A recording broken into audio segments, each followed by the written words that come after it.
नमस्कार दोस्तों, मैं आपका भाई आपका दोस्त प्रवीण कुमार पांडे आपका स्वागत करता हूं आपके अपने YouTube चैनल रैपचिक रिव्यू में।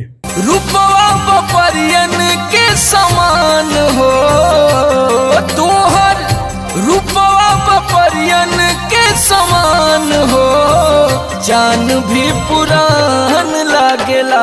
गाने का नाम है जान हो और ये गाना रिलीज हुआ है टी सीरीज हमार भोजपुरी के YouTube चैनल पर।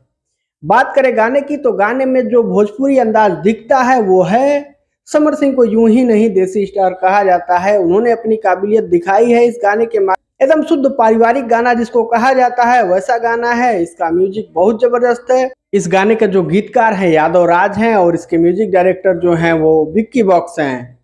बहुत ही शानदार म्यूजिक बनाया भाई ने और बहुत ही जबरदस्त गाना लिखा है यादव राज ने। और समर सिंह का क्या कहना, उनकी गायकी जबरदस्त है, देसी अंदाज उनके ऊपर बहुत चिंता है। ऐसे गाने बनाने चाहिए, ऐसे गाने हम लोग को सुनने चाहिए, ऐसे गाने बजाने चाहिए, ऐसे ही गानों को प्रमोट करना चाहिए। सीरीज हमारे भोजपुरी के YouTube चैनल पर जाएं और इस गाने को देखें। बहुत ही अच्छा गाना है, इसका आनंद